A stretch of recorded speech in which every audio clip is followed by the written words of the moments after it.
Et oui, vous pouvez le constater, la qualité est moindre. Pourquoi? Parce que je filme avec un autre appareil, un vieux téléphone à la noire.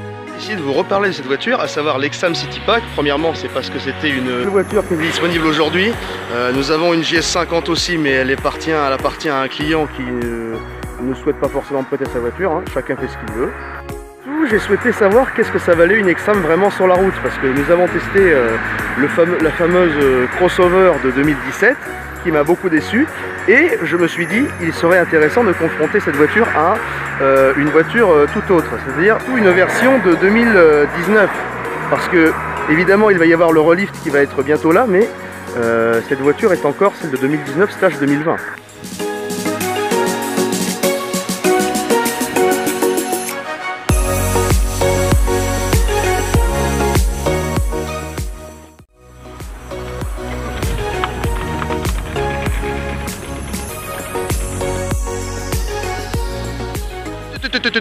Avant de partir faire le test de la voiture, je vous demande d'être attentif à quelque chose.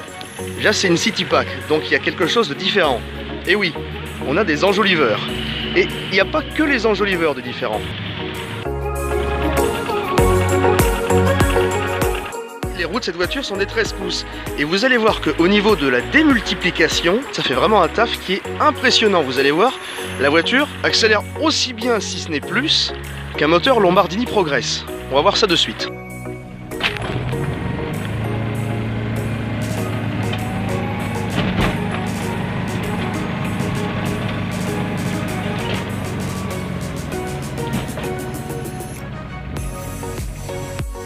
Eh bien, nous voici à l'intérieur de l'Exam. Bon, c'est vrai, nous avons toujours le fameux bruit du Kubota Z482. Alors, il est dérangeant, mais il n'est pas fort pour autant. Donc ça, c'est plutôt une bonne chose. Le volant, comme d'habitude, est très très souple. Comme d'habitude, j'oublie d'enlever le frein à main et on est parti, voilà. Comme d'habitude, le volant extrêmement souple. On va aller là-bas. Ah oui, la voiture a un bon rayon de braquage, mais après, toutes les VSP de cette catégorie auront un bon rayon de braquage. Hop, on peut y aller. Hop là. Et alors maintenant, je vous propose de regarder l'accélération.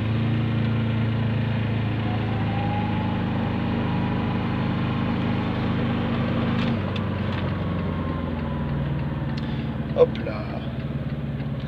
Alors on est en ville en pleine journée, donc c'est un peu compliqué, surtout que les gens n'ont pas l'air décidés à laisser passer, hein, n'est-ce pas monsieur?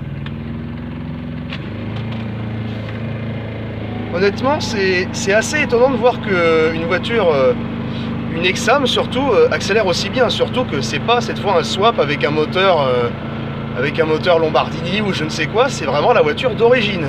Et la démultiplication à cause des jantes est vraiment impressionnante. On va tester un peu le freinage à fond. La voiture s'arrête d'un coup. Alors ne faites pas ça chez vous, hein. Moi j'ai bien vérifié qu'il n'y avait personne derrière. D'ailleurs vous pouvez voir que les clignotants se sont activés, les clignotants. Par contre, cocotte, ça va être un peu compliqué si tu restes comme ça, voilà. Et vous pouvez constater que la voiture accélère vraiment bien, c'est impressionnant. Après, paradoxalement, les GTI accéléreront moins bien, parce qu'elles sont chaussées en jantes 16 pouces, et donc du coup, elles tireront plus long. Alors elles pourront aller plus vite, forcément, celle-ci, elle plafonnera à 75 km/h, je pense. Focus, s'il te plaît, merci. Donc voilà.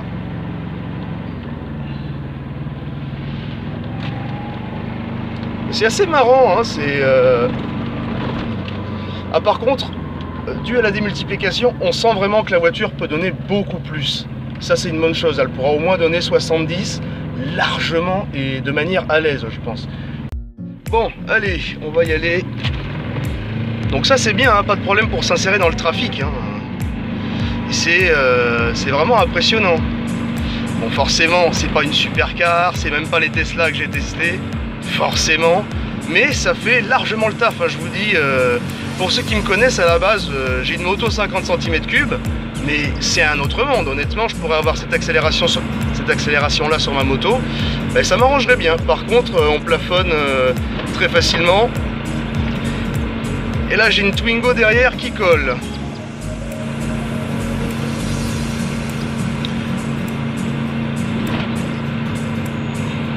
Donc voilà. Quoi?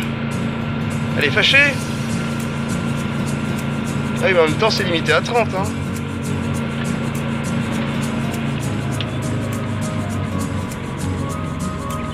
Hop là.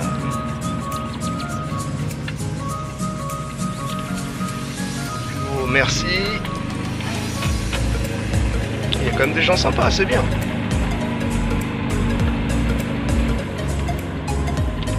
Bon, maintenant, il va être l'heure d'aller se garer et d'apporter une conclusion sur ce véhicule. Enfin, surtout sur la conduite de ce véhicule.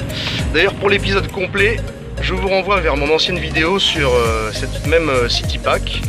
Et j'espère vous y revoir. À très bientôt. Bon, alors, on se retrouve pour cette petite conclusion. On va faire les éléments pour les pour et le contre. Cette voiture, alors il y en a plein. Le moteur qui est assez vivant. Mais ça, c'est surtout grâce aux toutes petites jantes. La voiture qui est très confortable, il faut le dire. Ah si, je vous assure, c'est vraiment très confortable. J'ai envie de vous dire, pour le prix en fait, il y a plein de bonnes choses. Cette voiture à la base est vendue 10 000 €. Allez, on va dire 11 000, c'est vrai, c'est plus 11 000 que 10 000, mais voilà. Évidemment, il y aura plein de voitures qui seront plus rapides, plus nerveuses, etc. Mais d'un point de vue rapport qualité-prix, moi je trouve ça assez excellent. J'ai pas peur de le dire. Bon. Bien, maintenant il est temps de donner une note.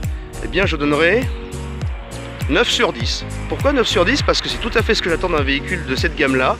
C'est tout à fait ce que j'attends d'un véhicule sans permis, de pouvoir se déplacer rapidement, entre guillemets, avec des bonnes accélérations. Donc 9 sur 10, c'est largement mérité.